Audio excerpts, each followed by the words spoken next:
नमस्कार। वोट तो बीजेपी को ही देंगे, क्योंकि धन गया तो कमा लेंगे, लेकिन धर्म गया तो अधर्मी जीने नहीं देंगे। खरं तर हे लिहिणाऱ्या व्यक्तीला कुणीही सर्वसामान्य माणूस असं म्हणेल की हा बी जे पीचा चमचा असेल किंवा बी जे पीचा कार्यकर्ता असेल. पण मित्र, इथं पक्षाचा संबंध नाही. सांगण्याचा जो अर्थ आहे तो नीट समजून घेतला गेला पाहिजे.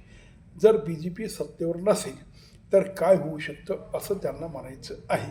म्हणजे काँग्रेसच्या काळात कशा पद्धतीने होत होतं आणि बी जे पी आल्यावर त्याच्यात काय परिवर्तन झालं, हा महत्त्वाचा मुद्दा या ठिकाणी मांडण्यात आलेला आहे.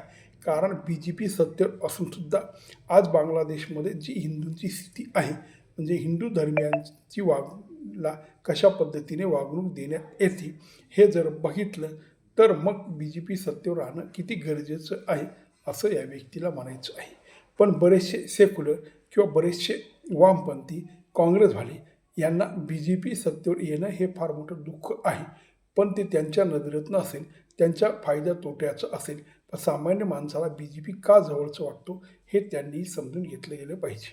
म्हणजे इतर पक्षांनी राज्य करताना कशा प्रकारचा भेदभाव केला आणि हिंदूंना कसं बाजूला टाकलं किंवा बाकीच्या लोकांना समाजाला कसं प्रोत्साहन दिलं आणि देशात कशा पद्धतीची फुटीरतेची भावना जोपासली गेली आणि ती दिवसेंदिवस अजून ती फुटीरतेकडे चालली.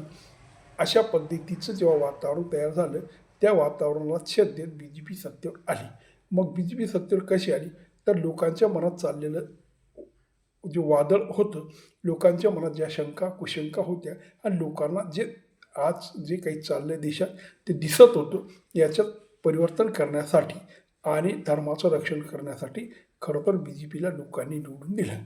तेव्हा बी जे पी आणि त्यांचे कार्यकर्ते किंवा नेते अनेक चुका करत असतील.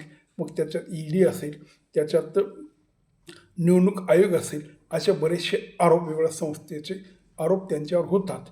हे आरोप खरे धरले तरी लोकांना त्याच्याशी काही येणं नाही, कारण पूर्वीही काही घेणं देणं नव्हतं. काँग्रेसच्या काळात बी ह्या असे सगळे प्रकार चालले होते, नाही असं नाही.